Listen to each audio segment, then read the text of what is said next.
Cool guys, so welcome to my channel. This one is going to be a different video, although I have here a beautiful guest with blue greenish eyes. It's his name is Fernando, and he recently built a really nice animation library called Moti, which is based on Reanimated 2 library. That's running 60 FPS no matter what. Everything it's on the native thread, UI thread. So you don't have to worry about dropping or having like really sluggish animations. So yeah, I'm here. We will go through this library because I find it really interesting, and I'll definitely be using it on my future tutorials. And yeah, let's see. Fernando, welcome to the show. Thanks for having me. It's been a while since I've actually did any live coding or live streaming. Thank you so much for accepting the invitation, and I'll start by let's give the audience just a little bit of history of, I don't know, just introduce yourself. Sure. I went to Penn, University of Pennsylvania, graduated a few years ago. I live in New York now. I've been working on a few different startups for the past few years. Started doing a shoe company. Then I went through Y Combinator with a friend of mine from school, and we tried to launch a social network. And we've just built a ton of products in the last few years using a wide range of stacks, but all of it is focused around React Native in some sense. So that's how I ended up getting here to working on Moti. Cool, that's really great. I also saw that you are doing a couple of maybe like can you give me like more details about the project for React Native, like the styling project? It's based on Theme UI or something like that. Yeah. So the first project I think that got a good amount of traction for React Native that I built is called Dripsy. Dripsy is a theme-based styling library for React Native, and it basically tries to achieve two main things: creating a really easy theme that you can use throughout your app, and responsive design, meaning that in your React Native app, you just specify what screen size you're going to be on, right? So if someone's using a small mobile phone versus a desktop, all you do is specify how you want your styles to look based on screen size. And so that's Dripsy. I think it's like something like 400 stars on GitHub, which is probably my top one right now. It's pretty exciting, and I've been using that in production for a long time now. And the idea came about after I used Theme UI for React Web. I think a lot of the ideas that I've had so far have mostly just been porting things that have worked for years on web or on React and bring them to React Native, and then bring them back from React Native into React Native Web. And that's kind of the same story for Moti. Yeah, that's really great. Actually, I first saw Dripsy, I think 2 months ago. I had like some work for a side project, and I wanted to actually integrate some theme UI components, but I end up doing like different stuff here. Oh, one sec. Okay. So actually my camera went off because I'm recording in 4K, even though this stream it's in 720. But so yeah, I'll start sharing my screen here. Okay. My webcam will be back really soon. We're infinite. Yeah, this is the inception mode. So I'll go here, and why you, Fernando, don't start like I already, so let me walk you through what I have so far. I have just an Expo init project, like a blank one. Here is the VS Code, and here is the simulator. It's just a plain text, right? Nothing fancy. And what I would like to first start with is the installation of Reanimated 2 plus Moti, or what are the dependencies of Moti and how we can actually install those. Sure. So if you want to, the first thing you'd probably do since you're on an Expo project is you just want to install Reanimated and do the steps for Expo. I usually just direct people to Expo's website for that, but okay. I kind of do know them. If you want to pull up Expo's website, we can do that. It's just like two. Yeah, Google, I have it. So if you just Google. Yeah, I actually have it here. Sure. So these are the unreleased docs. Yes, this is perfect. Yeah, cool. So I need to install Reanimated 2, right? And I think Reanimated 2 requires, so this is the way to install. Yep. So it's Reanimated 200RC0. So Yeah, I'll so if do anyone hasn't yarn used and Reanimated before, basically this is a more performant animation library for React Native, and you need to use the newer version to use Moti, and Expo has some experimental support for it that has worked pretty well. cool. So while this is installing, the next step I need to actually modify the Babel config. Okay, so I have here babel.config.js. I'll paste this on. So now it should work kinda. So I'll start the project. And you'll, this is if you something scroll that up, will complain, right? But is no so if problem. you see this error, that is actually expected. It's just because Expo, it has experimental support for Reanimated, and Yeah, it expects you to have the newer, older version, but that's okay. yeah. So now I'll just clear up the Metro bundler here, and hopefully my camera will be on. Yeah, sorry. Hopefully you can see me. Ta-dum. All right. I'm getting some infinite loops here with the sound. Cool. So can you hear me now? Yeah, I think we're back. I think something's Yeah, something is really fishy. Camera. oh man.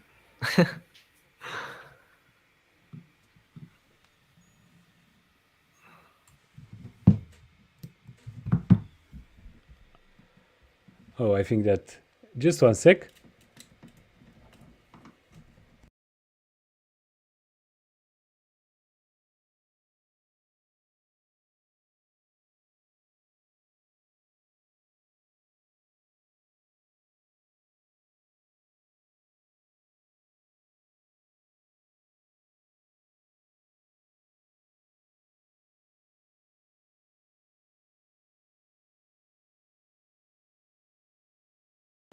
Can you hear me now? Not really.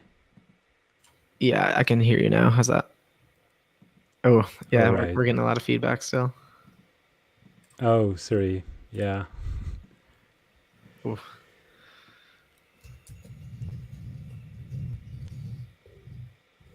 All right. It seems that my camera is still not working anyhow, so I'll just.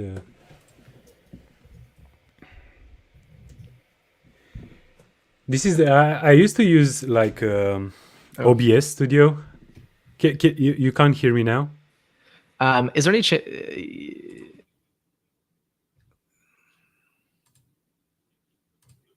I keep getting repetitive feedback. Let's see. Can you? Okay, I think it's good now. Sorry about that. All right. I think I can see your screen, so we should be good to go.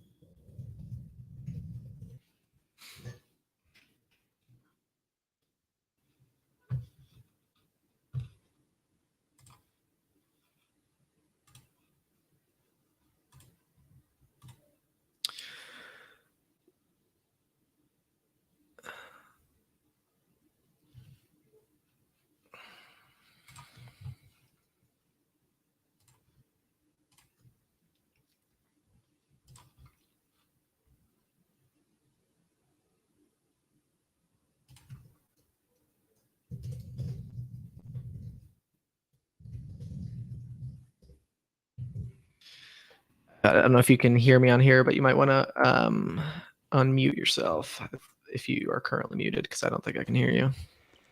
Yeah, I think there we that go. it's not. Okay. All right. Does it work? Yeah, we're good now.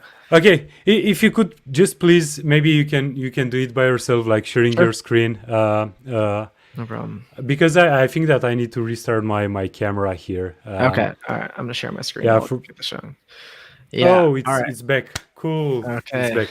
All right. Let's So get out of this everything is good? little inception mode. Do you think you can pull up your code editor? Yes, I'll do it right now. Cool. Yeah. Sorry about that. Actually, I'm recording Okay. in 4K, so Perfect. that's why. Cool. Got it. Yeah. So it's all yours. Just let me know where you are. Cool. Yeah. Okay. Sorry, guys. We need to So the only fail in order to missing succeed. Yeah. Cool. the only missing piece here. So we just installed Reanimated. Now all we would need to do is install Moti. I don't know if you already have that on this project. It actually doesn't let me edit the terminal for this project, so I'll probably need you to do that. So all you have to do Yeah. is Sure. npm install Moti or yarn add Moti. Yeah. Sure. Alrighty. Cool. Cool. And now I'll just refresh the simulator here. Just let me double check. Yeah, disable. Yeah, fast refresh is already in place. So I'll just close up the everything. So yeah, just walk us through what's Moti and what you can do with it. Sure. So the simplest thing you can do with Moti is just a very standard animating anything. I think it's pretty common, probably the most common use case that I find with simple animations. I think most tutorials have really cool, complex animations, but typically for a good user experience, you want something very simple, like something fades in, something fades out when you replace the content. So if you appear on a page, you might want something to fade in down. And these mount animations are probably the majority of what you'll do. And the second thing besides a mount animation is a transition, which means, let's say you have an item that's 100 pixels in height and then it closes, goes from 100 to 0. You want that to fade smoothly. Or if something changes in size, things like that, those are transitions. So the two things that Moti really tries to make simple are the mount animations and the transitions. And the final thing is unmount animations. So this is something that, as a concept, is very difficult in design in general, right? If you have, let's say you have a square on your screen and you want it to disappear and then bring another square in, how do you animate out the first square, right? Ideally, you just make it disappear. But the problem is it's impossible to animate something that doesn't exist. So what Moti does is it handles all that part for you. You just delete something and it'll animate out and delay the delete. So I can start by just showing an example of the most basic thing you do on Moti. Is my mouse working on here? Okay. So, it says I can't edit. Let's see. Okay, so I can see your Got it? your All cursor. right, Yeah. cool. So I'm just gonna delete this if that's okay, or I can Yeah, comment. sure. All right, so we're gonna. Does that save okay? We got a blank screen. All right, cool. So what I'm gonna do is I'm just gonna make a really simple. First, I'm gonna import Moti, right? So I'm gonna import a view from Moti, and this is actually gonna complain because we already have a view imported from React Native. So what you can do here, and this is probably what you'll end up doing every time you use it, is you just do import view as Moti view. And what that does is just renames the variable in the scope so it doesn't collide. So what I'm going to do is just really simple. I'm going to add this Moti view here, and I'm going to make just a box that fades in. So I'm just going to make a style called, let's call it shape. And I'll give like a height of 150, width of 150. Let's give it a background color or something that has some contrast, maybe cyan. And just for like nice style, I'll give it a border radius of like 16 so it has rounded edges. Right now, I'll save that, nothing will change. But if I give this a style shape, then that should be good. All right, so now we have this square in the middle. Usually, you'd have a variable for this, but that's fine. I'll make it a little bigger. Yeah. Maybe 250. Okay. So the typical thing you'd want to do is probably just fade this in. And with Moti, that's incredibly easy. All you need to do is say what your initial state is. So we're going to have a from state that's going to be, let's say, opacity 0. And then we're going to do animate, which is what it's going to transition to, and I'll make that opacity 1. So this is probably the simplest thing you can do. Is just like a simple fade in animation. Attempted to assign to read-only property. Yeah, let me refresh the Yeah, because I think that you cache. have you've reinitialized the. Okay, so okay. Yeah, so if you try refreshing the app, and here we see it just faded in really simply, and that's probably the most typical thing. Now, to make it look a little nicer, you maybe want to do like what I like to do is like a fade in down. So maybe go from 10 pixels up to translate y 0. And something to keep in mind, this is a very small point of Moti, but notice how I'm passing translate y directly here. For transform values, typically in React Native, you do like an array. You'll typically do transform with an array and you pass each item. I actually changed that. Here you just pass the values directly. First, I think it's just more intuitive. I don't really understand the array syntax. And two, the main reason is that see now it fades in down. The main reason is that Moti actually lets you do something that I haven't ever been able to achieve easily in React Native, but that's possible thanks to Reanimated 2, which is sequences. So if you want to have a box that sits at 1 height and then changes to half, let's say that something goes from 100 pixels to 50 pixels to 100 to 50.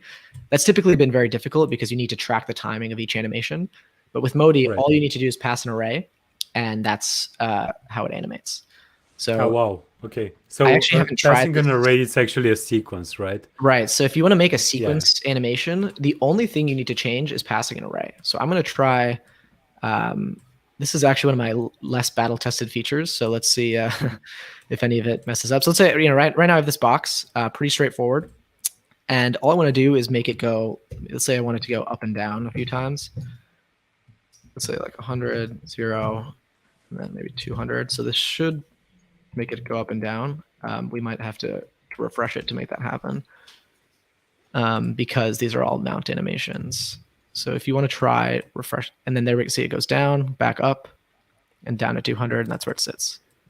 Wow, that's really cool. That's really all it takes. And if you want to, let's say you want to specify this a little bit more, you can either pass primitive values here, so like exactly what the style value is, or you can get more customized, where instead of, right now I have 100 as this translate y, I can actually just do value 100.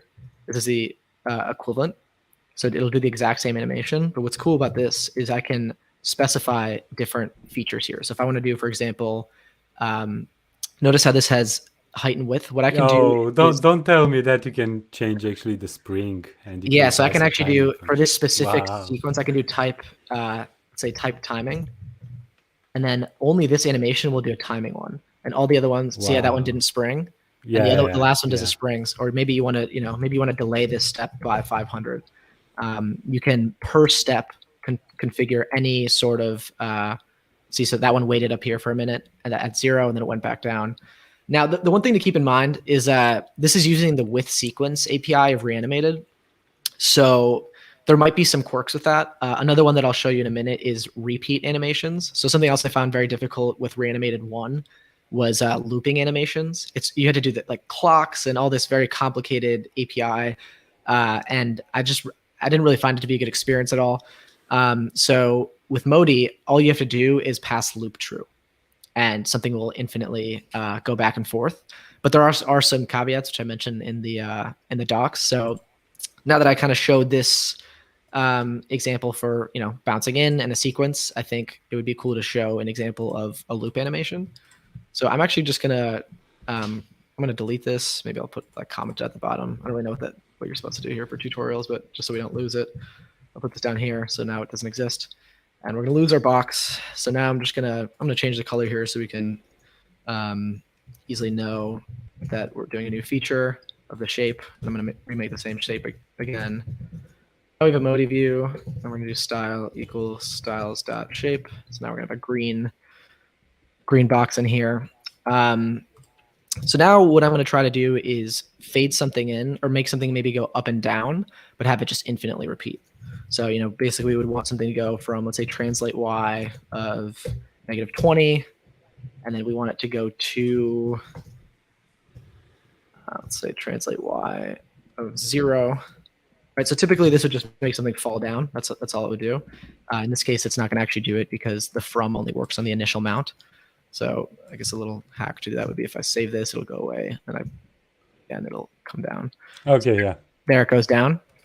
So there's a feature that's I think is really cool where you can pass this prop called transition, and this is how you can actually edit literally all your stuff, right? So you can pass type You could do timing or spring.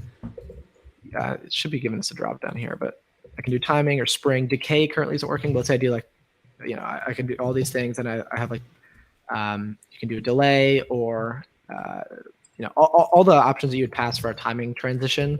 You can pass here. So I could do like duration, 5,000, which will make it slower.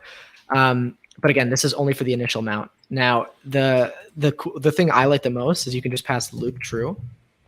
And I'm going to just, you'd either have to refresh it, or in this case, I'll hide it and then show it. It's only the initial mount. Oh, yeah. Yeah, it's moving. I set the duration a little bit too long, so I'll probably change this. So the reason I'm hiding and showing it, and see now it's just looping. What's important to note here is Reanimated uses a function called with repeat. That's what's used under the hood here for loop true.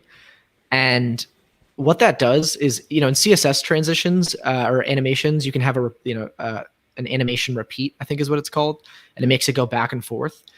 This is a little bit different. This isn't actually function the exact same way. What this does is it uses Reanimated's with repeat, which just goes back to the previous value you were at. All that means is if you're using loop true, you can't change your styles throughout the component's lifecycle. It has to be the same when it mounts, right? So if I were to change this to like, let's say maybe this like 150 to push it down, it'll go down, but then it'll keep going back to where it was before. And then if I change this to like, let's say 250, it's going to stay at the bottom. It's going to start going from 250 to 150 because it just goes back to where it was previously, right? So the looping animation, you just have to make sure that you keep it static like that. And similarly, I could just do the same thing if I want. I could, if I didn't want to go back and forth, I could actually set repeat reverse to false. And that'll make it start back at where it was. So like it'll refresh here again. Notice how it's going. It was kind of oscillating, going from one spot to the next and back. But if you don't want it to do that, you would just set. And I have to leave loop true. I can just refresh it. Yeah, you'll probably have to do that. So here it's it actually is still doing it. Interesting.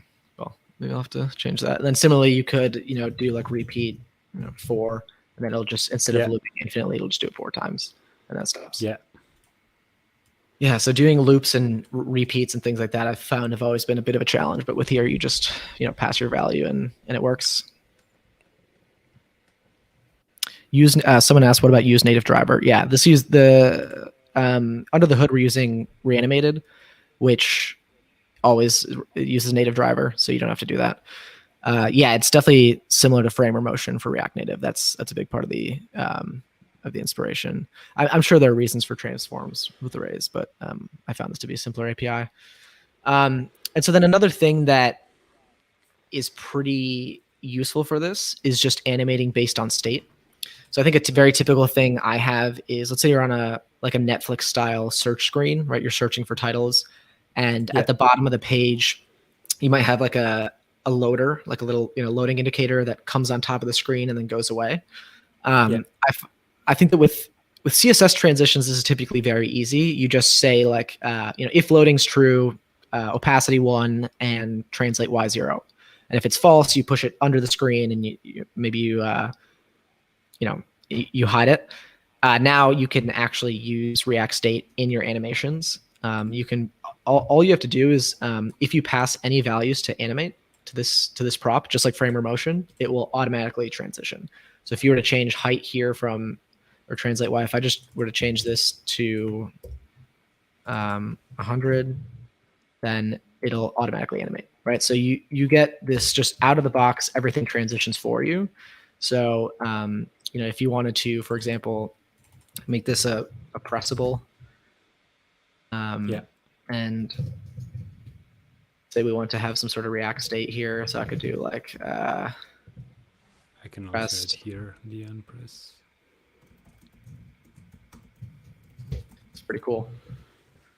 Yeah, exactly. So in here, you could just toggle it or set it to true. And so then what I could do is if, let's say if press is true, we're going to make this translate Y100, and otherwise I'll make it 0.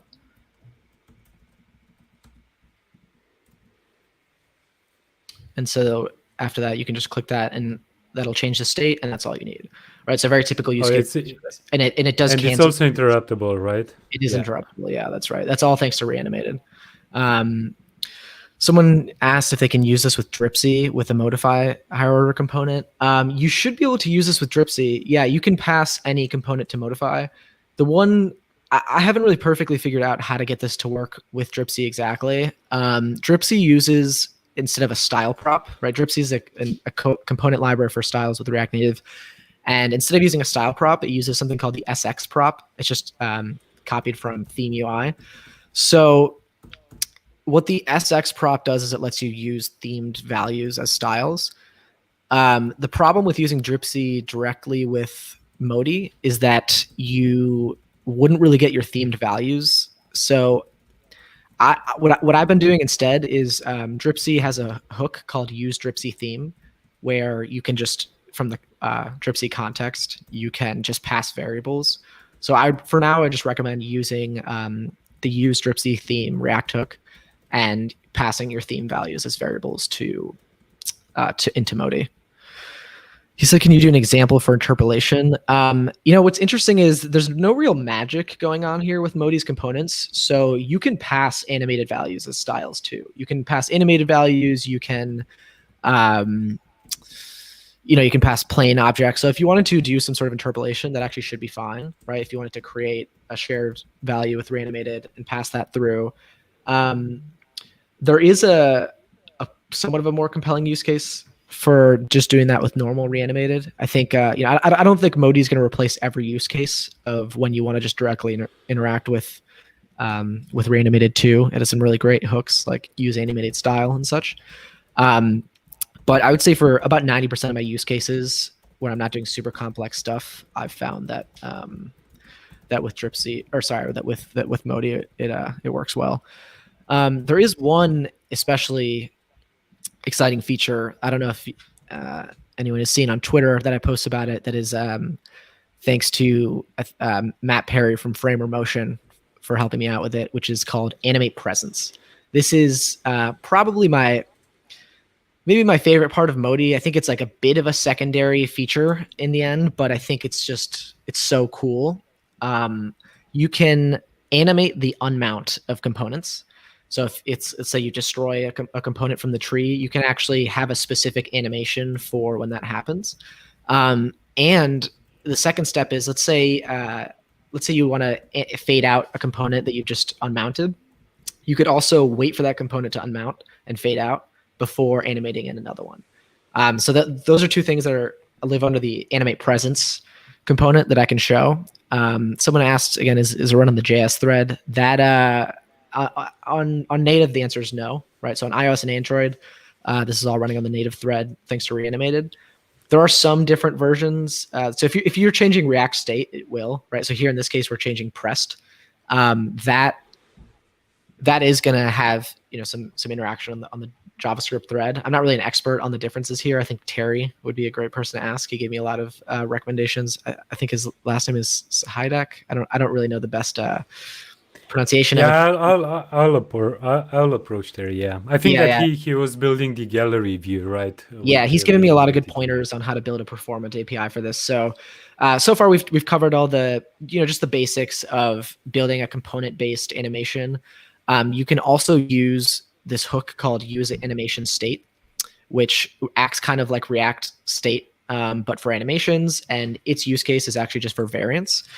So I'll show you an example here. If I can import UseAnimationState from Moti. And what this is for is specifically for creating what's called static variants, right? So it's kind of, you can think of it like when you initialize use state, you give it, just this initial state. Or the difference with this is you give it all your initial states, right? So I'll create my animation state. And I'm going to call this one, let's call this one fade in state.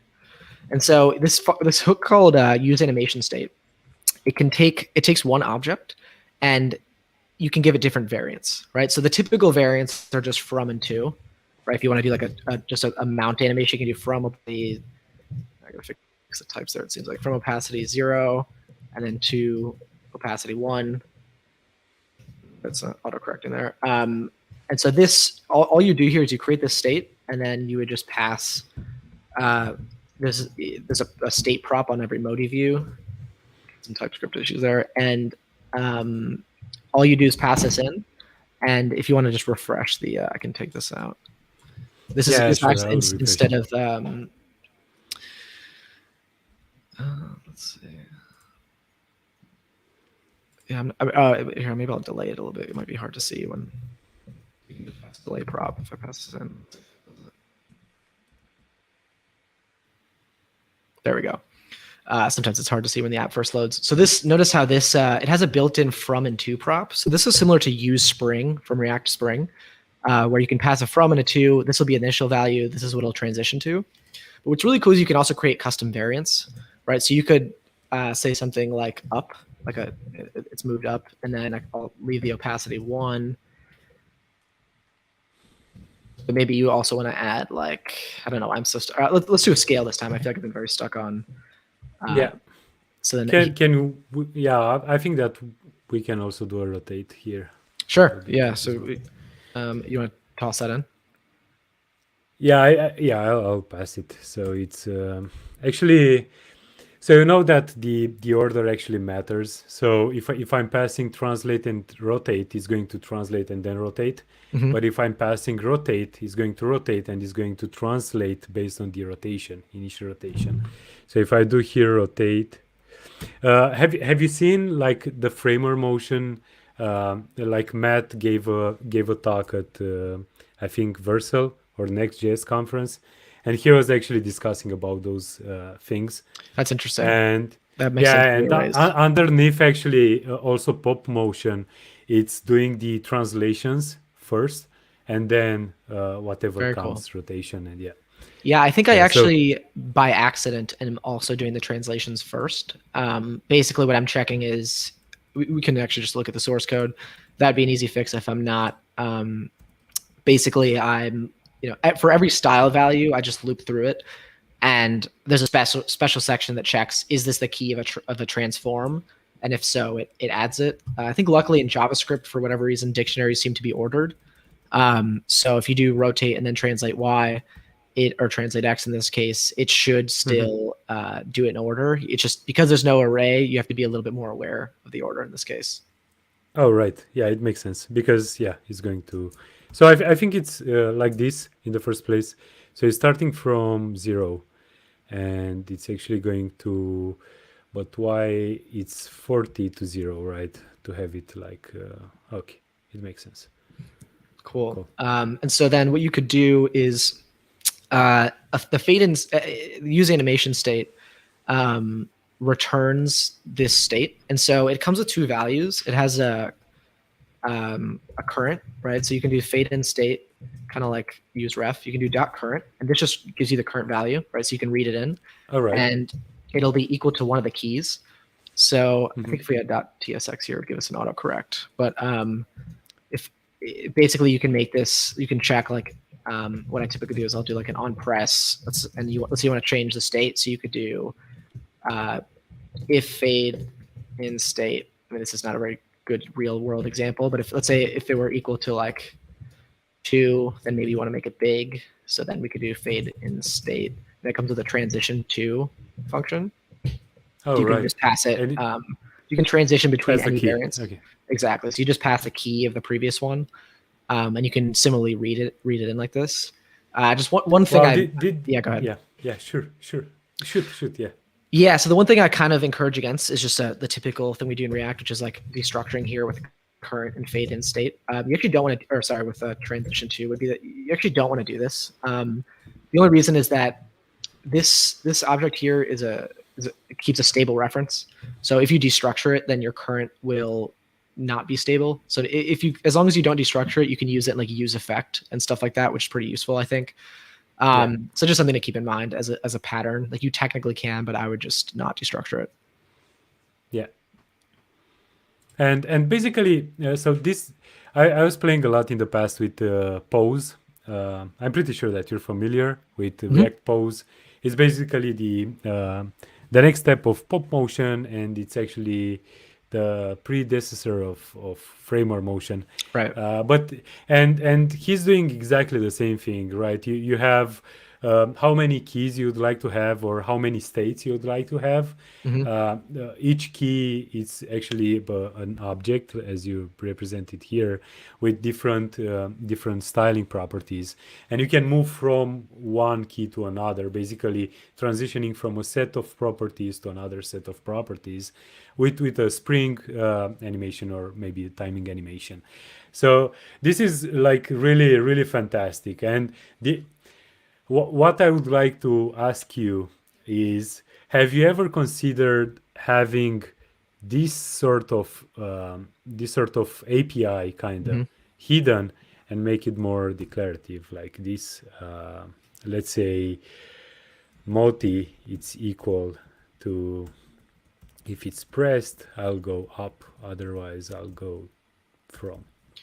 Oh, like where you just pass the key directly. I think Framer does something like that, where you can say like exit equals a string. Yeah, I mean, maybe.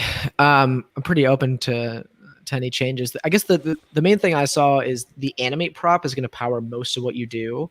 The Yeah, benefit of using this UseAnimationState is just that, like, if you want to do that, you could technically just use those conditionals in Animate.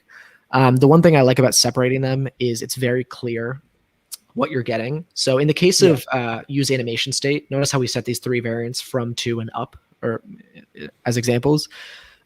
These are static, right? So if you change these, it will not update. If you've used React Spring, you know that any values you pass to React Spring will then update the component. These have to be known ahead of time. It is more performant when you do that, because this yeah. transition to function actually just mutates a shared value directly. It doesn't update any React state. So it is, it stays more on the native side. So if you know your variants ahead of time, this is what you'd use. But yeah, I mean, if there's I could definitely see a Spring set of variants, or a string variant being used like that, if I saw a good use case for it. Yeah, this also, for example, reminds me of the React Native Animatable API, Yeah, that was actually a big which, inspiration at first. Yeah. oh, that's great. Yeah, yeah. I'll ping Oblador to tell him that. Yeah, the first I actually, if anyone's interested in getting my like unfiltered thoughts on what led to Moti, I actually wrote an issue on Dripsy's repository, basically saying I want an animation library that's similar to Animatable, but that uses React Native Reanimated under the hood, and that's good on web. And I really liked their API, but I think with new tech like Reanimated under the hood, there's a lot more unlocked. Um, should I get rid of Animatable? I wouldn't. You don't have to do that. Just I would Yeah, adopt this yeah. incrementally. This isn't like super battle tested yet. It's very new. I just installed this into my actual app a few days ago. It's been working well, and I've been testing it on web. I even have a walkthrough on the docs for using it with server-side rendering. That's a big kind of requirement for the libraries I build. So Dripsy also supports responsive styles with server-side rendering, and it's the only React Native library that does so. So that was pretty important for me to get Moti to work with server-side rendering as well, especially because Framer has the same ability. Yeah. So can you also like show us an example with the Animate Presence, which I'm pretty Yeah. sure that it's like one-on-one with Framer Motion, right? Because it's the same naming convention. Yeah. So Uh, Animate Presence is a Framer Motion function, or component, I should say, that lets you show and hide things just based on the React state, right? So just on if it's mounted or not. You don't have to fade anything out and then check if it's completed. So all you have to do to use Animate Presence, I might clear this out or just make a new component yeah, yeah, altogether. sure. Is I'm going to import Animate Presence from Moti. So this is currently just a literal re-export from Framer, right? So this is on par with Framer, but there are a few things that aren't the exact same. So I'm re-exporting it from Moti instead of making people download Framer Motion. And Matt from Framer gave me some suggestions on how to, use Animate Presence in a headless way. So I'm just gonna I guess unexport this, and I'll make a whole new component. Yeah, I think you need to name it. Yeah, let's call it Presence. Okay, so now I'm gonna build let's just start by returning the container.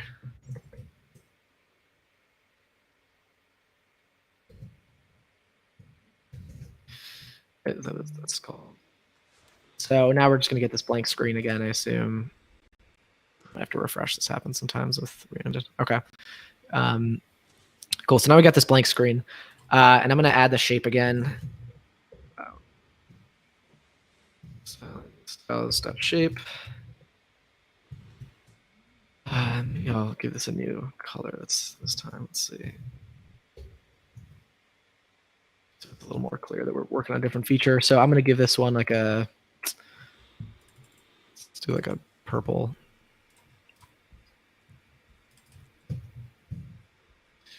Okay. So now we have this purple box, and what I'm going to do is hide it, and it's going to animate in and out when it's shown or hidden. I'm just going to change these colors around. Okay, so you're in the styles. Okay, cool. Yeah, it's yeah. I'm still new to this live share extension. I don't know how to Yeah, follow you here, but yeah. Okay, Cool. so I'm editing the styles here. All right, so now Okay. we got something that doesn't look terrible.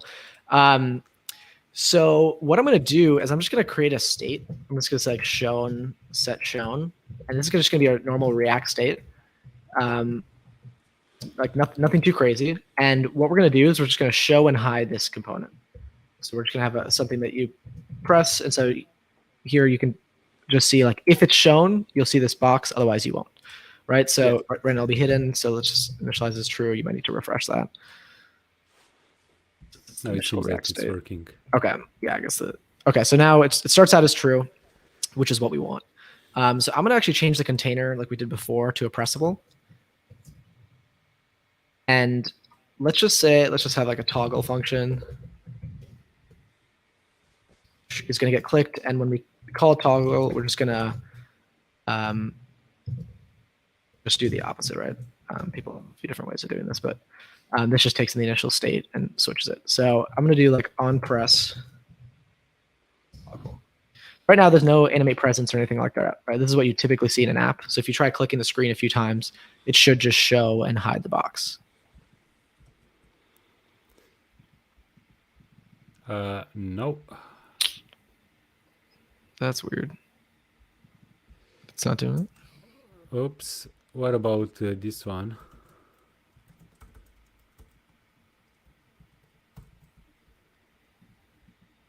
But wait a minute. Am I missing something here? Okay.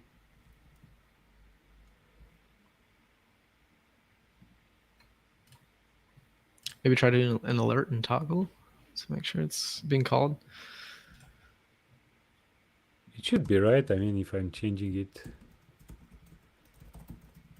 Someone mentioned, how do you handle responsiveness on React Native? That's what I use Dripsy for.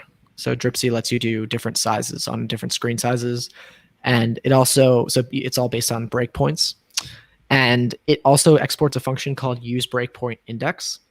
So what you can do is call this React hook, and you pass it an array of items.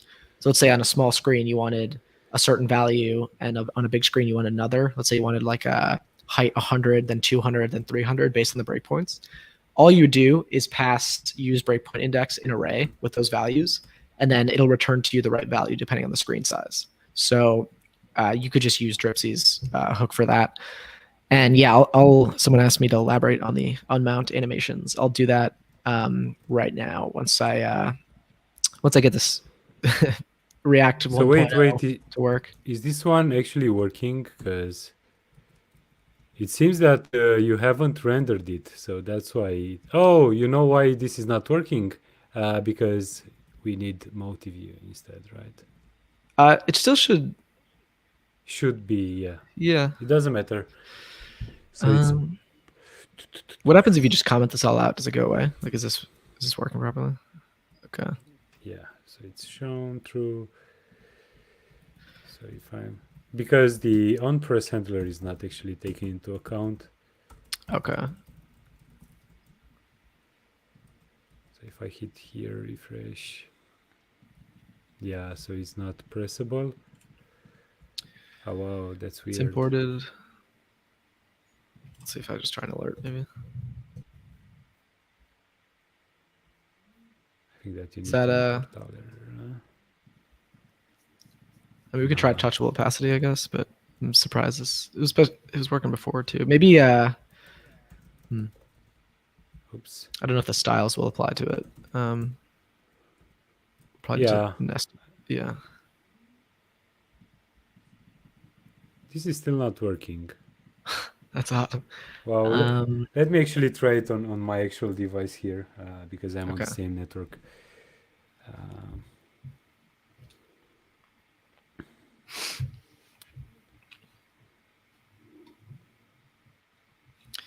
Yeah, so meanwhile this is working. Actually, I saw some comments about my theme and my font. So the theme, it's actually called I do like the font. Yeah, I think I have. I think I've. it's, Oh, I actually switched from using the cursive font because my theme didn't support it. So I'm actually curious to see what the one you're using is. yeah, it's called Pale Night, the theme. And actually if you have operator mono's font, it's going to Right. automatically use it. And the Oh, cool. font, it's this one, which is a fake font. So I highly recommend you to actually buy it. This one, it's, if you'd like to see it how it's actually working on your machine, just go ahead, grab this. But this one, operator mono, it's actually $200. So if you feel like it worth if worth your money, just go ahead here. I'll share actually both links. How to do it. So I think that I need to do it like this. Yeah, Sorry someone about recommended that. restarting the project. That might be a good idea. Maybe if you cancel the Expo and start that up again, it might work. Oh Is yeah, that yeah, totally. So on my device, it's actually working. okay? Let me Yeah, so actually. maybe try quitting the um, Sorry. simulator. Yeah. Oh, that would be a bummer. Cool. So I don't really know what to name this right here. You could name it shown, but I feel like it's not. I don't like renaming the variable is the same thing in a different scope. Okay, someone asked, you can use Dripsy in a Bear project. Dripsy actually, I don't think has any. cool. I don't think it has any So Expo it's working. Yeah. dependencies. It should work fine in any app. Oh, cool! Wow, the touch the opacity is intense. Let's see if I switch this back to impressible. Yeah, I feel like touchable opacities are Cool. getting a little out of style. Okay, cool. So this is what you'd expect, right? This is what a typical component looks like in React and React Native, and I don't think this looks very good, right? Like when you click it, it's just it's not a very elegant experience, and this is very typical, right? It's so common in React to say like some condition and a component, or depending on how you work your if statements. This is very typical. So what I want to do is I want to animate the presence of this component, and so all I have to do is I'm going to wrap it with this animate presence component, which exists thanks to Framer Motion. It's very easy for me to integrate, and so I'm going to wrap it. And so far, nothing's going to change, right? If you keep clicking it, nothing has changed.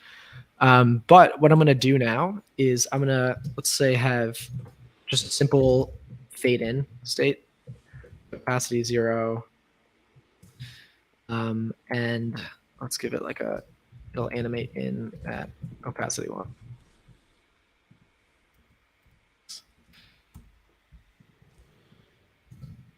But again, as of now, this is just a fade in component. So if you want to try hiding and showing it again, it'll that sometimes we need to come in down. Like we're stuck on the vertical translations today. This will make it kind of drop in down like that. So the missing piece is we kind of want, or I could also make it like scale, but we'll do that with the other one. The missing piece is when you click it again. Notice how when it hides, it just disappears. It's very jarring. It's not a very nice experience. But Yeah. what's cool is once you wrap this with Animate Presence, all you have to do is give it an exit prop. And let's say, is there anything special you'd want to put here? I can do let's do another fade out. and maybe like let's do And like a scale of like 3, like make it like just explode out. okay, So now when you click I need that, to refresh it. Yeah. yeah, Oh wow, yes. we're running the same problem. Oh, Yeah, okay, but no. But I think that the so just bring it maybe like 1.5. yeah. Yeah, I think it's all right. Yeah, the animations I chose are a bit off, but so Is like this what you maybe because of my simulator? it might be, yeah. Or if we just maybe use scale in all of them as opposed to switching the different translate values. So let me see. I have an example of this on the README. I think I just use scale in all of them, so I can try pasting this in if I do Oh, something. so you're saying that if you okay, yeah. Here, So so this, basically, you're saying that if you don't have the property on the old state, is not going right. to. I'm wondering if Okay. changing the translate or this transform values from to animate to exit might have some sort of Yeah, yeah. I yeah. think So so. here we Yeah. see a little more consistency, and notice how this the scale on the entrance you can't notice as much. You might maybe if you pass, for example, like a yeah, I still have to play with this a little bit, but if I pass like a transition, let's see if I make this timing, if that changes anything.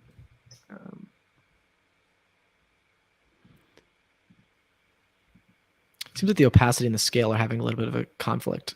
Like I don't know if it seems like it's only doing 1 on the entrance, but I think that might be some sort of reanimated Yeah. bug.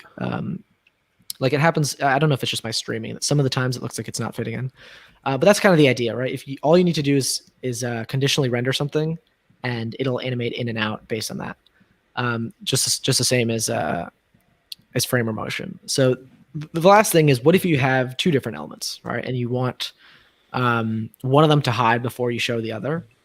And so this is what frame or motion would call exit before enter. So it's just a prop on the animate presence. So here I could pass an exit before enter prop. And at the moment, this won't change anything because there's only 1 item. But what you would want to do is have 2 children instead of just this one, or any number of children under animate presence, but only one should be present at a time. So if we Okay. want, we could even extract this into its own component, and then maybe give a different background color for the 2 different boxes to show how it looks. Yeah. Let me do it while Sure. you. So if he's going to make a component called like shape or something like that, or box, what I'm going to do here is I'm going to have 2 different boxes. So I'm going to have box with a color. Let's call it like background color here again. Got the purple. So I'll keep the cyan color. Then I'll make another one that's like, let's see what color would pair well with this. Maybe I'll make.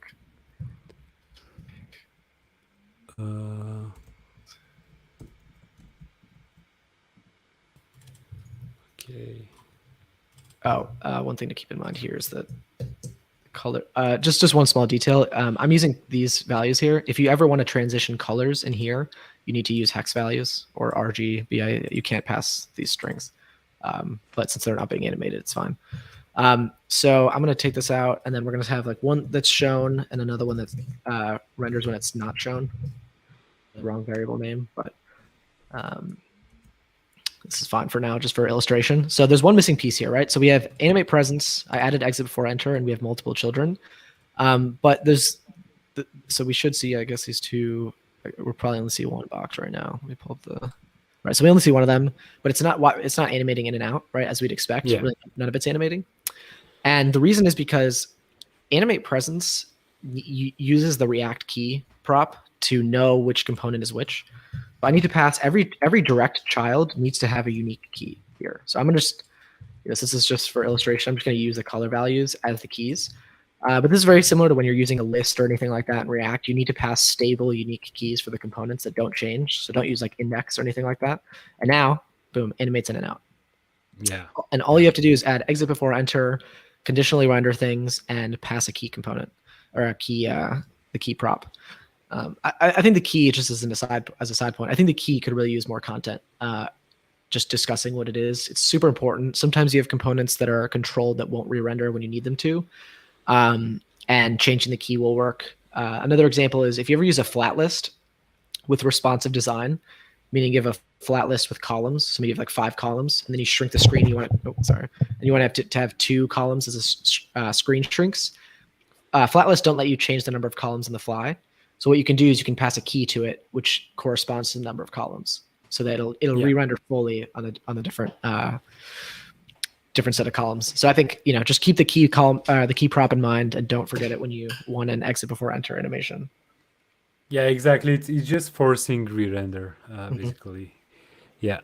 Yeah, and I think that whoever it's have actually worked previously with either React Pose, actually React Pose in general, but also Framer Motion nowadays, knows that there used to be like a transition API that's actually working in the same way. But the key, it's really important because you let know the Animate Presence know like what exactly should animate from to, like which one will disappear on the screen. Yeah, it's a way to keep track of the elements. And I think Yeah, that you will also hook into them, right? Because exactly. Yeah. Animate Presence will hook into them, and they'll know when they'll be will be unmounted. Yeah, it's really impressive work from Framer, I have to say. I don't actually know how it works under the hood. I'm just using their use presence hook, and what I do is Reanimated has the new version of Reanimated. I can actually show this now. This is a good example of another prop I could display. Reanimated has a callback for every animation, which is really a game changer. I don't think it's talked about that much as one of the best features, but I think it's super cool that when an animation completes, you can get some sort of feedback as opposed to like having to time it and make sure you get it right, especially for cancelable animations. So one example is, let's say for gestures it's pretty easy, but in this case, building the exit before enter situation, all I had to do for the unmount animation is use Framer Motion's use presence hook, and it returns a function that you call once it's safe to unmount. So what I did is, since I loop through each style value that you pass to the animate prop, once the last one is completed, I call safe to unmount from Framer Motion, and that's what triggers the unmount. So that it was really straightforward, and without Reanimated 2's callback functions for animations, it would not have been possible. So the one pretty useful hook, or I guess prop I should say here, is this one called onDidAnimate. All right, so this is in classic React fashion. What does it look like when you pass a prop function of some action that occurred? What we call a callback. So on here, you can just pass an onDidAnimate, and it's a function that has 2 to 3 arguments depending on your usage. Typically just 2, and I would ignore the third. So one is just a style prop, and then the other one is finished, which is a Boolean that Reanimated gives us. And this is the key of the style, right? So what I'm going to do is I'm just going to log these. Is there a way for you to pull your logs up? Yeah, sure. Or I could print them, but it might just be easier. Yeah, okay. No, it's okay. So I'm just gonna do console log. Let's put the color here so it's clear which component it was, and then we're gonna put the style prop. Sometimes I like to put them in an object. Style prop and finished. So what this does is when one of your animations is completed, it'll tell you which one it was, right? So here we have, if you want to try clicking it, it should give you in order, right? So here you can see which color, which component was it, which component or which style prop is finished animating, and did it finish. It's my understanding that the finished is related to if it's an interrupted animation. Maybe like you can try clicking a bunch of times. I don't know if that'll ever come up false. Yeah, I think this one is not going to be like. Yeah, so this is just basically, it seems like the finish is basically like you don't actually need to use it, but it'll give you an idea of what just happened. Now there is a third argument called value, but you're basically never going to use this because Reanimated, I don't really understand how they decide when to give this or not. But basically, when you do a with repeat, I think that's the one. When you do a repeat animation, or maybe it's a sequence. I think it's a sequence. Either in repeat or sequence, I'd have to check. They give you the value that you just animated to. When you do with spring or with timing, you don't get the value that you just went to, you just get finished. But if you do a sequence or spring, I can check that in the docs. In that case, you do actually get this value. So it's only in a very unique circumstance that it would ever tell you what this value is, but I have it there and it can be undefined. So that's just something to keep in mind in case you're ever doing like a really intricate and one. But yeah, that'll be in the docs when you can use that. But in general, I would just use this if you ever want to know like when something just animated and which one it is. Yeah, actually, yeah, it really reminds me because if you're using like animated API from React Native, you kind of always need to know the value, and you don't have access directly to the value. You need to attach some event listeners and whatever.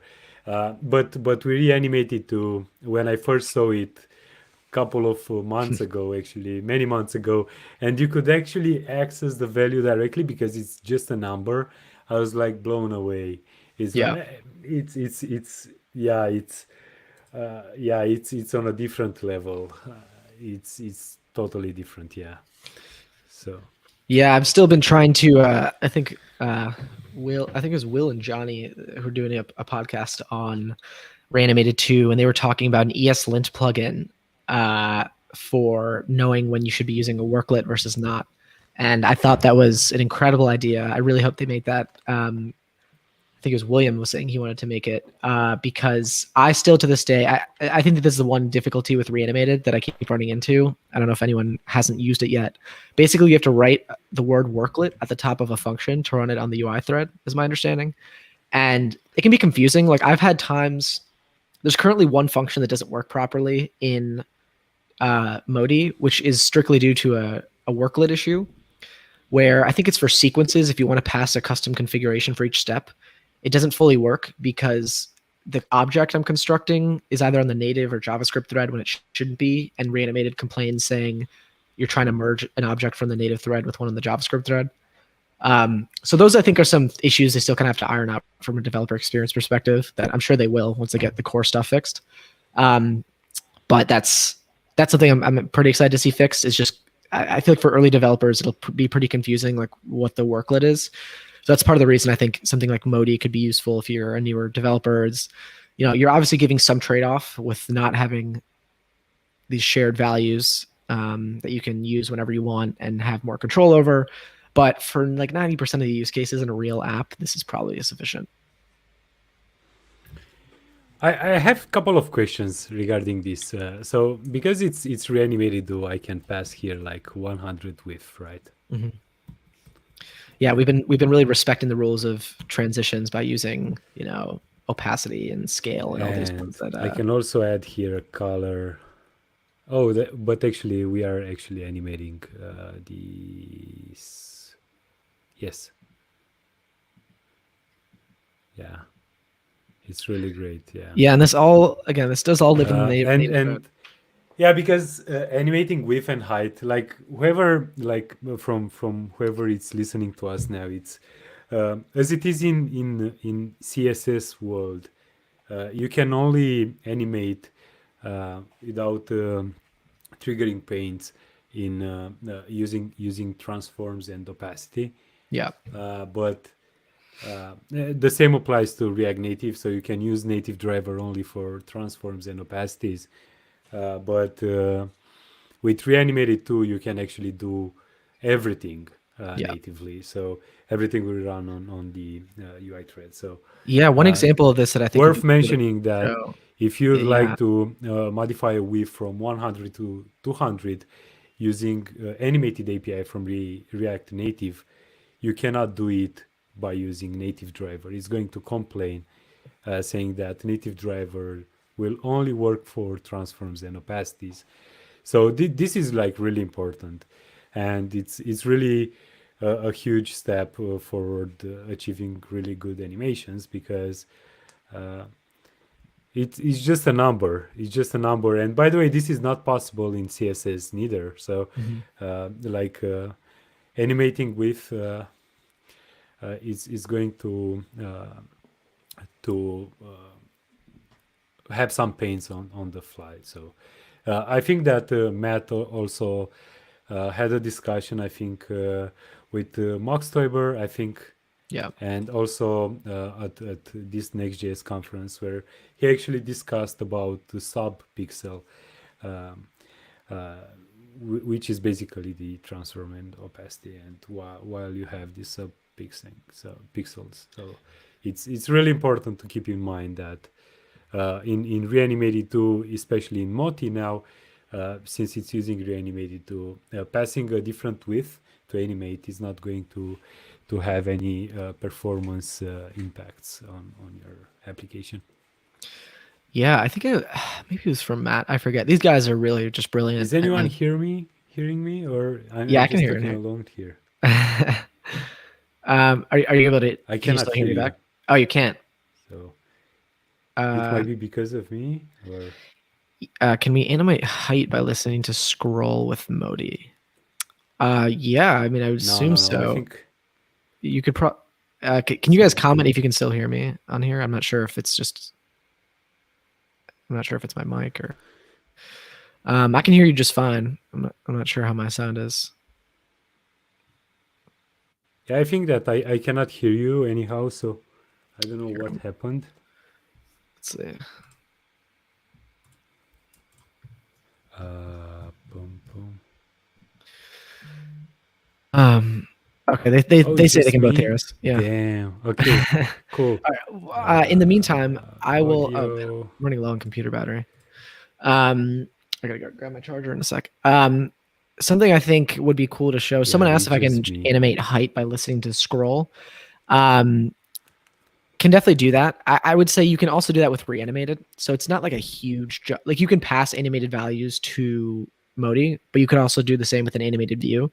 So it might not be like the most incredible part of it, but something that I think is really cool for animating height is collapsible like elements, right? So maybe you have the classic one is like what would it be, like an accordion view, I think, or some sort of FAQ section or something like that, where you have maybe like a set of sections and then some under content. When you click the item, it expands.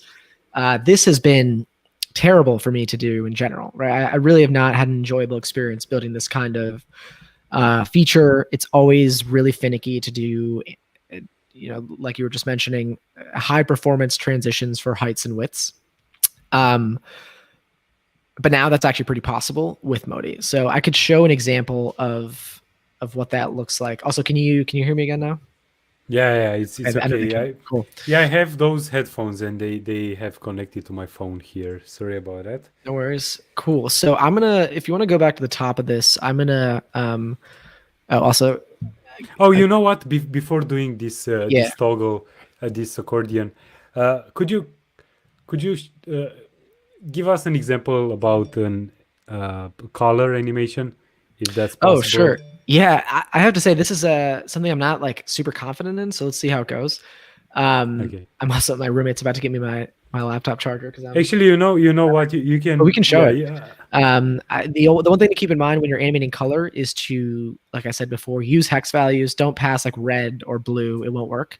Is the first thing, and the other one is to use timing transitions. So spring transitions, I found with colors, make things look weird because it like flickers between the different colors in a spring. Whereas what you really want is a timing from one to the other. So yeah, let's see what happens here when you pass some sort of set of colors to it. I'll just modify the box Yeah, here. yeah, sure. So it's going to be from here and to, and I'll not animate the exit, and the animation is okay. I'll also remove this one here, and I'll not animate the opacity. Sorry, I'm just plugging in my laptop. Yeah, it's okay, don't worry. This live stream is going to be YOLO. I mean, it's a YOLO's live stream, so don't worry about it. Yeah. So I can look at the create, comments really quick while you're setting this up. yeah, sure. So some people have mentioned a few questions about Dripsy I can respond to. Let me just scroll through to make sure I see all these. So I don't really know what you mean by making the app look the same on all devices, regardless of DPI. What do you mean exactly by that? It's my understanding that the app components will just render based on screen size, right? So with Dripsy, at least, all you say is like if you're in the first breakpoint, you show this. If you're in the second one, you show this. If you know, optionally. So, for example, if you look up theme UI, basically for Dripsy doesn't have very extensive docs. I mostly just point to theme UI because it's effectively just React Native's version of theme UI. But they just use arrays for responsive design. I found that to be a really good API. I have kind of changed my perspective a bit. Sometimes you want to render responsive design not based on screen width, but based on a container width. I think that in an ideal world, that would be the best practice. So the way Dripsy does it is like, I guess, maybe not perfect, right? Maybe it should be, maybe it should be like based on container width, but this breaks server-side rendering, and it's just a lot harder to build. So there are like a few use cases, maybe like 1 out of 200 in an app where I will measure a container and then say like, give fixed widths to items that are children of it or things like that. But in general, I avoid doing that.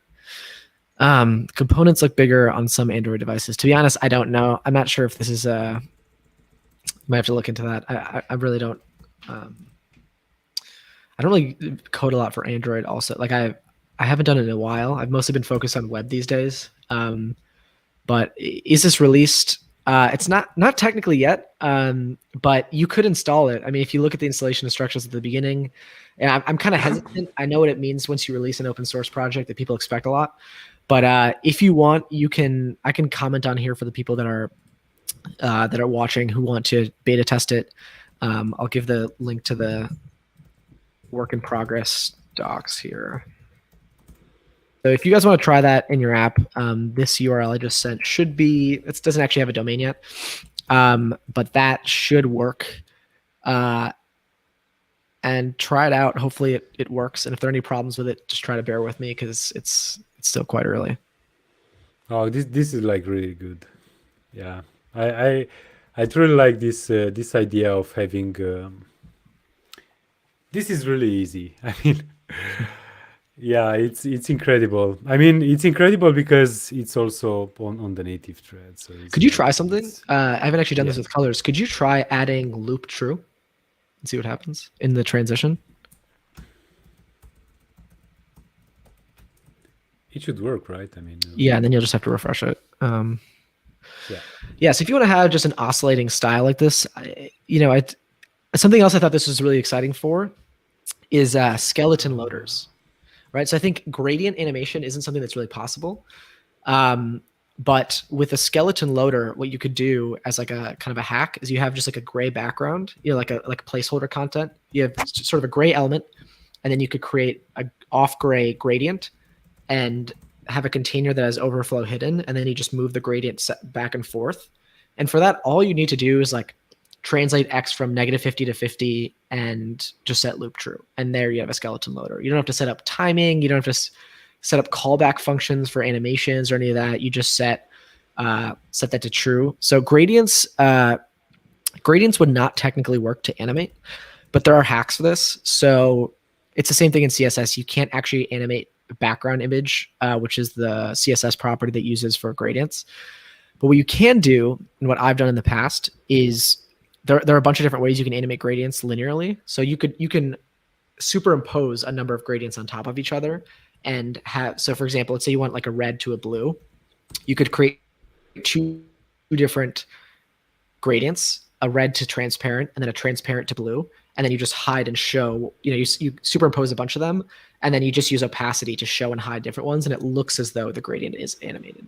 So that's kind of what you have to do when you want to animate gradients, is just use opacity and change that, and it gives the illusion of a gradient animating.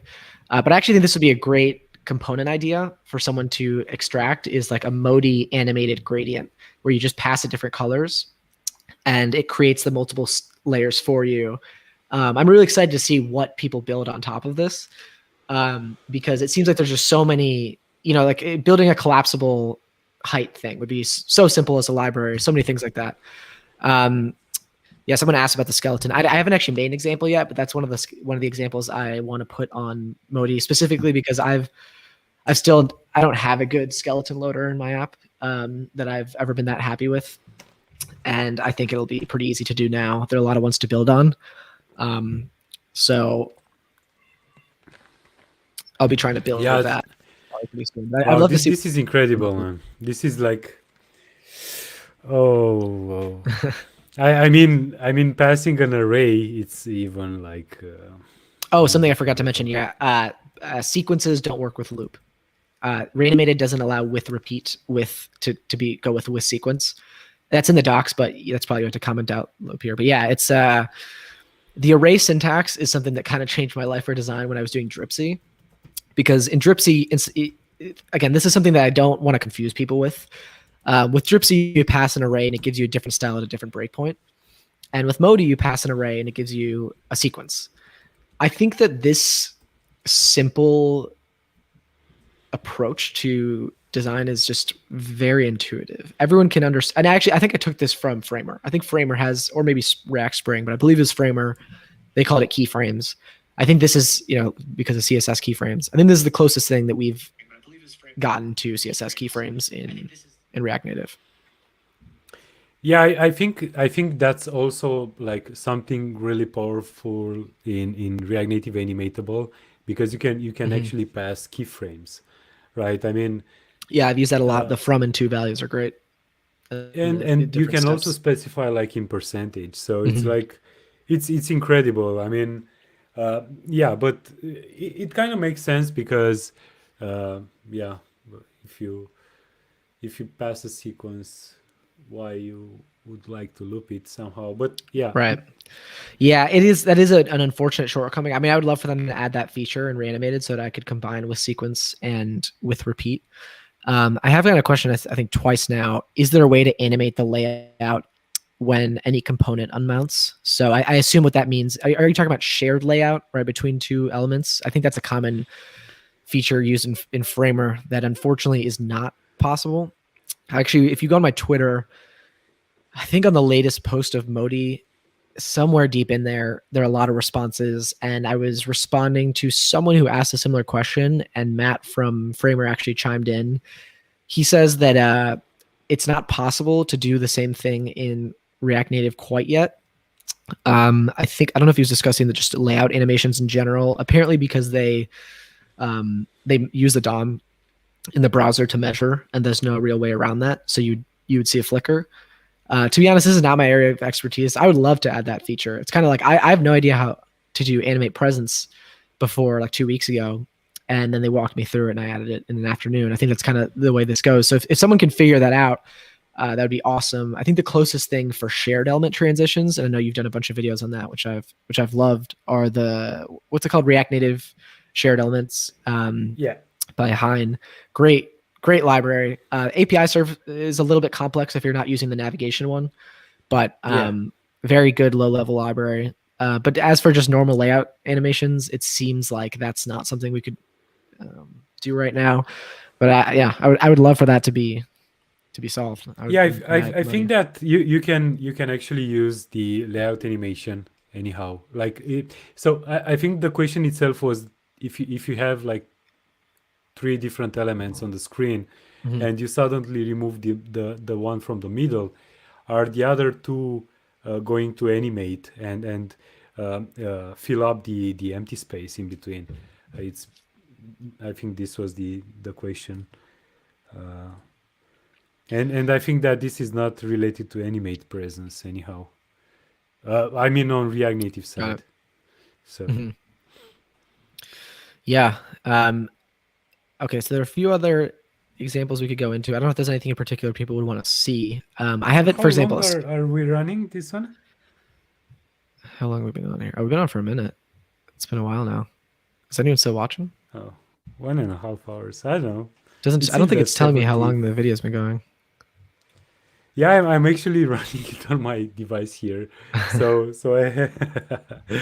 well, yeah, I think it's 1.5 hours or so. Oh, wow. Surprised anyone's still on here with us. Cool. Please don't forget about the accordion. Yeah. Okay, I guess we could close out with that Yeah. if you have time here. All right, so I could just make that. If you want to put together a new component, I'm going to look at the example I have for it. Let me actually remove everything. Sure. But not the styles. Actually, you know what? I'll do the same thing as you did, and maybe at the end I'll just share the gist. So I'll do here export default app. So while he's doing that, I'll kind of explain what I'm going to do. I think I took this from React Spring. They have such a good example somewhere in their docs of this hook called use measure.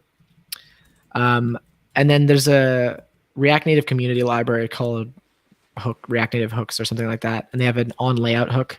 So I'm just going to make that on here. It's super simple, where we're going to keep a component's layout in the state. So I don't know if I guess we can make it like an accordion item component, and then we can render a bunch of those, and each one of them will have its own height that animates. We don't need to like literally make an accordion here, but we can just show, what are the kind of core features. So typically an accordion has two items. It has, kind of an element has its heading and the expanded content. So I can just make these really quick. Let's say we're going to have like a normal view. This is going to contain all of it. And then let's just make another view for the heading. And here we'll have a text with like some sort of title. Here. And then below this, we're going to have another view that's going to be the collapsible one. So this is going to be a Moti view, right? So this right here is, I guess I'll show it not animated first, and then we can change that. So I have this right here is going to, once we save it, you'll see that this is going to be the bottom content, and this is going to be the header. And so the other thing I'm going to do is make this hook called, let's call it use layout. This is going to measure the content inside of the collapsed item, right? So here we have, this view is going to be the collapsed item. This is going to be the container of the collapsed item. And what we're going to do is the container of the collapsed item is going to start at height 0. And then I'm going to measure the child, and we're then going to, when it opens, apply that height to the parent. So you'll see what I mean here in a second. Let's start with you could call it height, but let's just say layout. So we can, if you want to change width, you can do the same thing. So layout and set layout.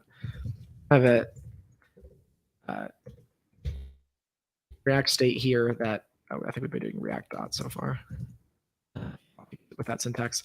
We're going to have just height 0. You could also have a width here if you want, but for this example, I'll just keep it to height. And then we're going to have a function called onLayout. And onLayout is just a prop that gets passed to view, right? So here I'm creating this custom hook, and it's going to return onLayout.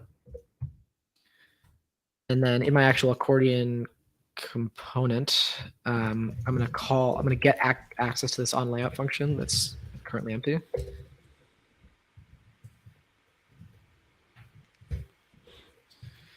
And I'll pass this to the child view.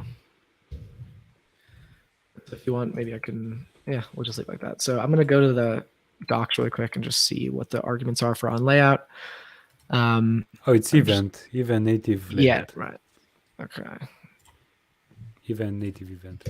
So I'll just destructure this to I'll keep it on destructure. It's clear. It says event.native or event, and then I'll do set layout.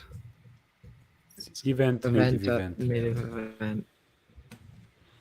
Yeah. Okay. Cool. So what this does is, I'm sure you guys have seen this in a lot of videos. Once this mounts and it has size, it's going to update the state. And so let's see that I just put some. We have a description here? Okay. Cool. So I'm going to put a description here. If you want to fill those in, and would you like me to render all of them? Sure. Yeah, we can do that. Maybe okay. Would you want to put that in the app? So I'll keep my screen is down here. I don't know where you guys are scrolled to. Yeah. So this part is all pretty straightforward. If you've used React before, and I'll just address this question while you're doing it. Like layout animation.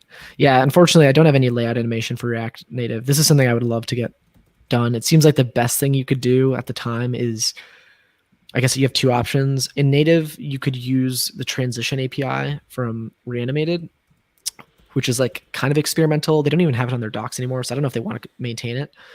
Or you can, I guess, use the layout animation API. You're just not going to get a consistent experience across web and mobile. So if anyone can think of a good way to just consolidate maybe like framer motions layout with layout animation from native, that'd be cool. But unfortunately, there's really no cross-platform way I know of right now. All right, so I'm just going to give this like a quick style improvement. So I guess we can, I'm gonna go down to the styles. I'll create a new style. So this is the header, right? Right. So we have the, Okay. I'll make a style for you here.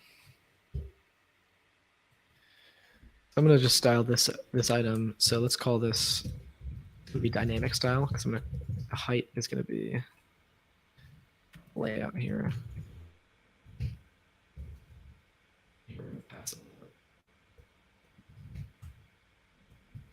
So this is the container for the item that's going to expand, and the height is going to come from the layout.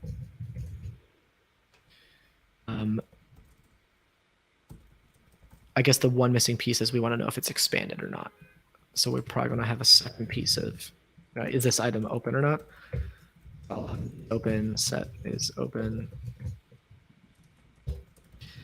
Use reducer can sometimes be better for this if you're just toggling, but you can just pass it a function that switches.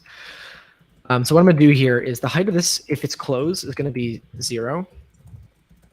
I'll just say if it's open, sometimes don't like having ternaries in the style here, but and if it's closed, it's 0.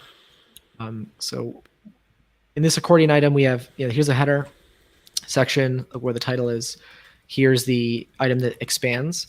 And what we're going to do is the height's going to be 0 if it's not expanded, and if it is expanded, it's just going to be the height of its child. So that's all we have to start.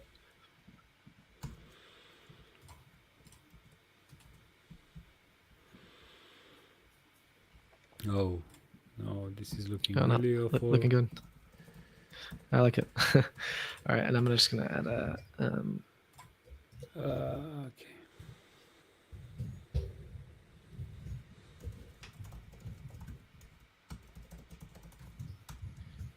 Here. Let me do this. I'm impressed with this feature, the VS yeah. Code stuff. It's a bit thick, but.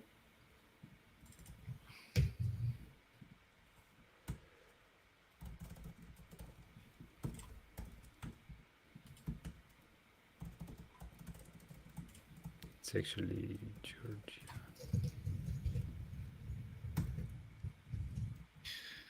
Okay. A little bit of styling for the item too, so we can separate these. Let's give it a border width.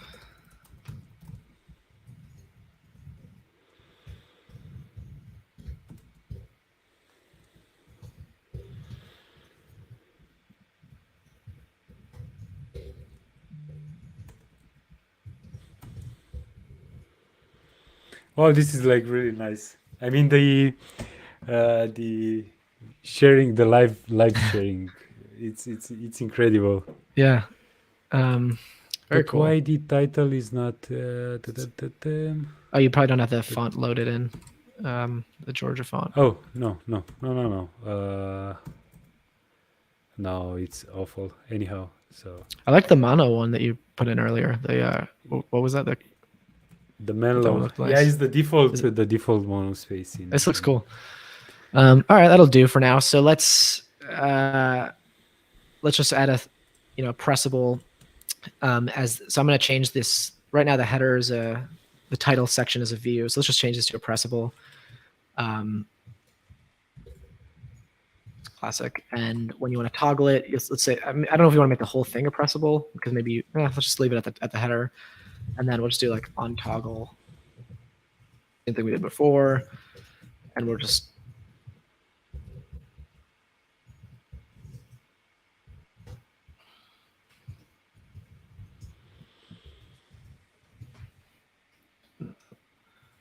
when you click this, it should just I don't know if that's saved. We'll see if the only thing that's missing, which I'm actually not sure why this isn't this should be showing now, I think actually, is the description. Is there any? I'm trying to think of why the description isn't showing. Let's see if I just take out the style, because I don't have overflow hidden, so I would expect it still to show. Let's see.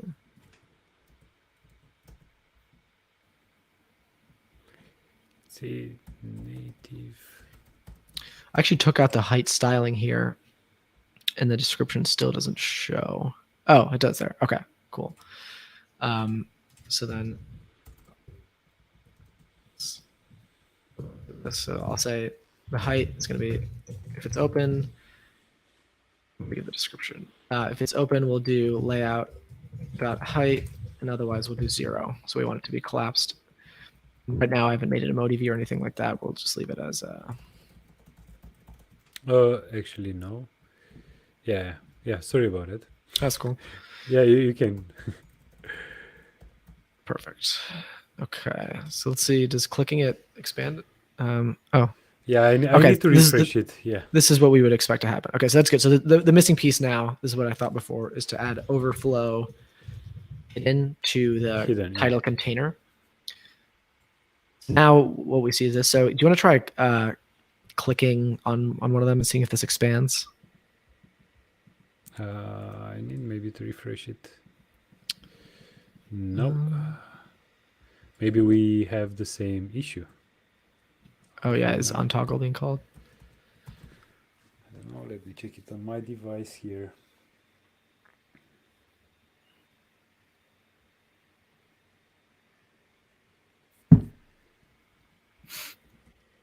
Yeah, from time to time, I don't know why the keyboard is not working properly. Yeah.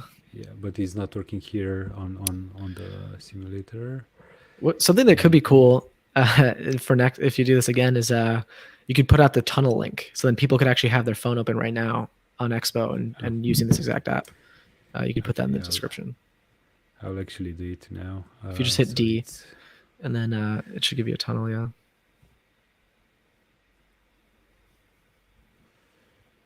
Let me actually move this here. It's here. And you're saying to do a tunnel, right? Looks like the video will probably be a few seconds behind, so they'll see what we're making right before it. Okay, and I've copied it.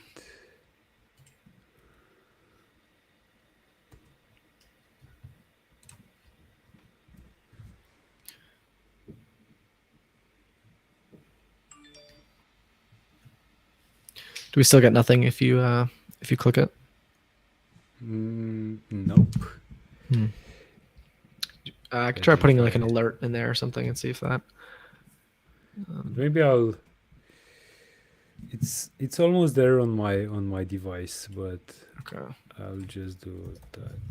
This is something that's really cool about Expo. The ability to just do a tunnel to everyone it's pretty cool. Yeah, it's not working on my real device neither. Someone asked how you can install iPhone emulator on Windows. I actually don't think this is possible. You can't. No. Yeah. Interestingly, you can run an iPhone simulator on Expo Snack through a browser, but I don't think you can. Yeah, actually you cannot do simulate it. on that. Yeah. No, because you need to have Apple the hardware. fashion. Yeah, and Right. Whoa, someone actually debugged it. Oh man. Wait a minute. Wait a minute. Yeah, you guys could turn that off. If you could shake your phone and turn off remote debugging, that would. Is there a way to disable that? That's going to slow it down. Yeah, I have a pretty good internet connection actually, but anyhow, so Martinas, okay, nice. It's really nice to see a lot of users. Yeah, but yeah, just please stop debugging it. But anyhow, Okay, so do you want to try just putting an alert maybe there? Yeah, so this one it is is working pressing. now. Okay. Yeah, And it's pressing does it log because I've anything? changed it. Oh, I put a broken console.l here. Yeah, cool. If you put a log in here, does it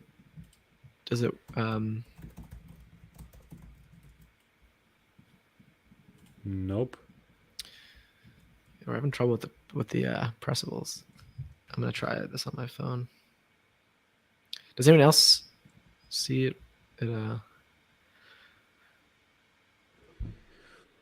Okay, so it seems like other people are pressing it, and it's Yeah, it's pressable now as well. And I think that this component anyhow. Because weird that this one this Can we the try code logging the wasn't height? updated. I'm gonna try and see what happens if we. Yeah, we can put it there. Oh, but I've just console logged it, so it was working. So okay, so then we got not for this one. Oh, so the height isn't. We're getting a 0 height. Interesting. Oh, but you know why? Because you've set it to the parent height 0, right? So indeed, this one is not going to have it.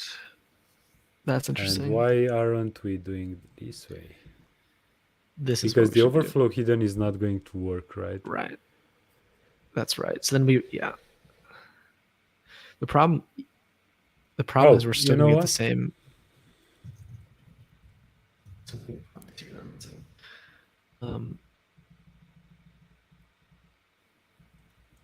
So now we have it, right? And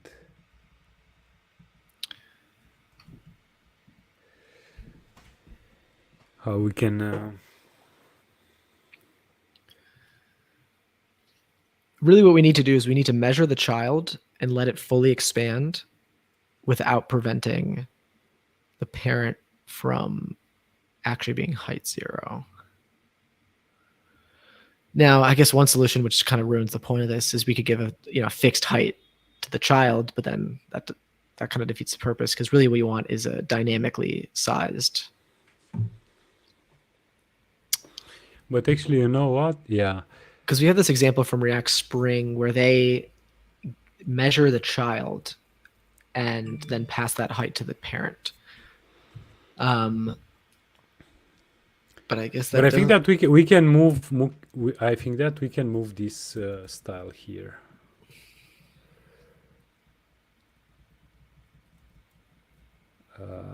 Like this, but instead it's going to be the height of the header. Let's hardcode this as 60.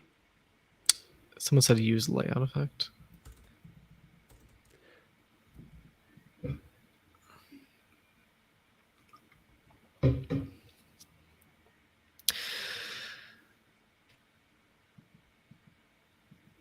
Okay. Yeah. And I feel now we should. Yeah, you could try setting it to auto. The thing is, we want it to be 0 when it's collapsed. So we have the parent. The parent's what should be animating, and what we really, we could try position absolute for the child. That's a bit ugly, but let's say that we had the parent at height 0, and then the child at position absolute with height auto.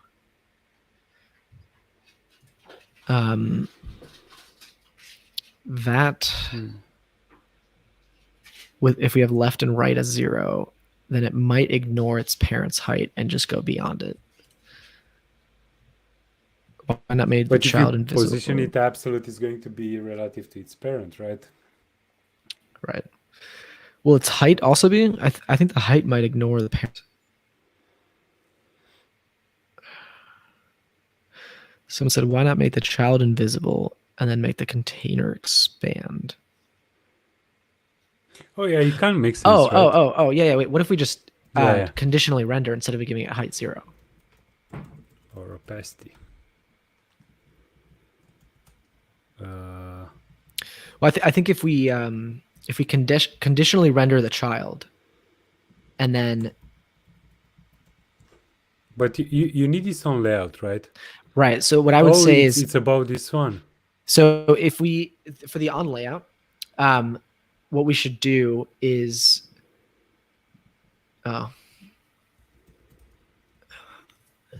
transform scale. No, we don't need the scale. What we need to do is measure an element whose parent has a height initially of 0, because we want it to, if we could have fixed heights, this would be really easy. The problem is we need to measure the child when it, so what we could do, for example, is hide it and then show it. Problem with that is then we won't get an animation, because we need to know what value to animate to.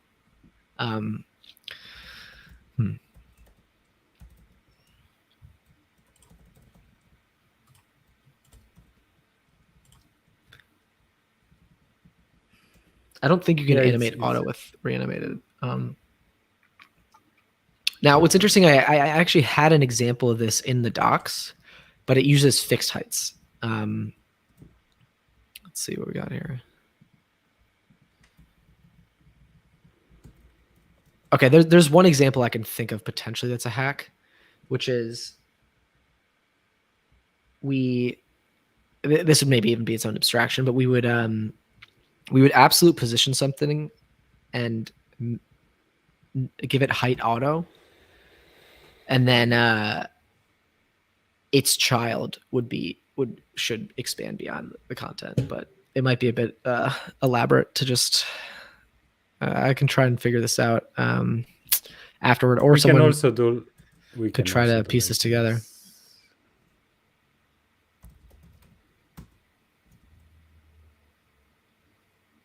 Yeah, you might have to do dot height because I'm initializing that. Yeah.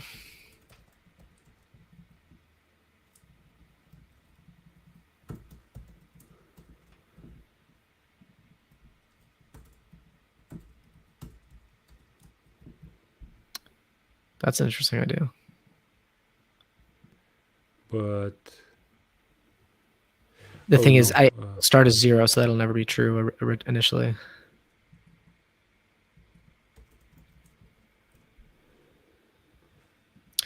I think the problem is that before calling on layout, it'll be set to 0, so that this will never actually on its initial render trigger. Okay. So if you refresh, this won't. Yeah, I totally understand. Let's see. It's an interesting challenge to do live. So I'm rendering outside of the view here, right? Oh, but wait. And if it's open, I like to do it like this, otherwise it's 0. Right? Cool. Yeah. Can you hear me? That's smart. Okay. Yeah, I can hear you.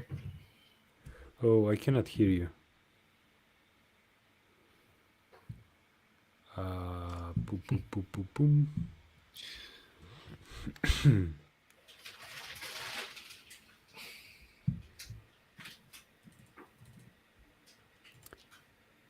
you hear me okay? All right, well, in the meantime, while he gets reconnected with me, I'll finish this off by seeing if I can make this animated. So basically, it looks like what you did is you just made a clone component. One of them is measures.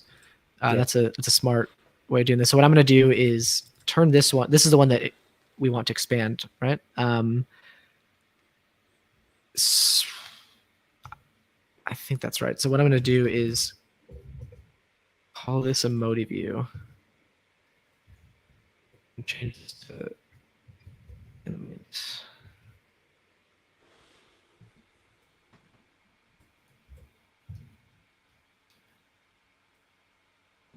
See what happens here. It's not loving that. I think it's because it's remeasuring as it remeasuring as it changes.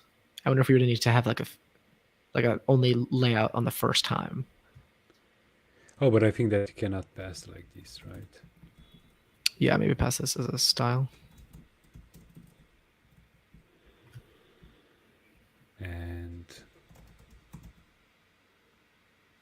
you should be able to do possible to just you don't actually need a from value. It'll default to the animate value if you don't give one. but we can try this. Okay.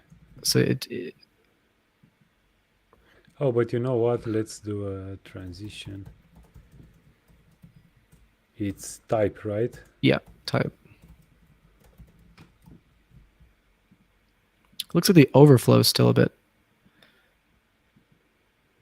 Yeah, it's good. It does have some interesting flickers. Oh, you know what? Because the text, it's actually wow. That's really. Oh, right. So. I Is there think some sort here of is text that. wrapping issue going on? Yeah, exactly. So. Can we pass? What do you want to pass? Oh, But no. oh, it's the text wrap. Is that? Yes. Yeah, you know, I'm we not. can do it. This is an interesting one. Well, I'll have to see if there's a solution for this. Once this is out, I mean, people can technically download it into their projects now. Yeah, Curious you see need if to someone- make it absolute, actually. Yeah, There is no other way, as Right. far as I know, right? that's what I would think should work. And you would just make the top 0 and the left and right 0, and then measure it as it grows. Cool. Well, Cool. this one was a Thank you. difficult one to end on, but I think someone will be able to figure this out and send it my way. Yeah. Thank you so much, Francesco, for joining and show us Moti. I mean, I'll definitely be using it in the future tutorials. Um, if you wanna, I don't know, say some ending words or where people can follow you, actually, that Oh, yeah. will be. Sure. You can follow me on Twitter. It's just Fernando the Rojo, Rojo is the last name. And yeah, just follow me on Twitter. You'll see my GitHub post there. And that's basically it. Also, try it out. Try to be lenient with it. And if you find issues, make sure that they're reanimated issues first. It's a still alpha library, so I found that people like spamming open source projects. So just try to make sure that you isolate the problems before you push issues. But yeah, just follow me on Twitter, and you'll hear the latest. Thank you once again for staying more than 2 hours with me. Yeah, thanks to people for watching. Yeah, Thanks for having me. I we appreciate had it. some difficulties down the road, but It's live. yeah, it's okay. It's okay. Yeah. It doesn't matter. Oh, I mean, and someone as asked long before as the we end. did something, yeah. Yeah, Sure. someone asked how to get the unpublished docs. It's just moti.versal.app is the unpublished docs. Yeah, just last thing, just thanks so much for having me on. I'm a big fan of the podcast in general, and I always watch all the animation libraries. My favorites are the flat lists. So yeah, keep doing that for us. So, cool. Thank you so much, and yeah, see Sweet. you in maybe, I don't know, in the future. We will see. Yeah. I'll start doing more. Maybe we will do like a small session in the future with web, because we haven't covered it now. Yeah. But yeah, totally. Cool. All right. Well, thanks Thanks so a much. lot once again, Fernando, and Yeah. see you definitely on Twitter. We will be Yeah. discussing. Sounds good. Discussing. So thank you so much once again. And See you later. see ya. Bye bye. Have a nice day, guys. Bye.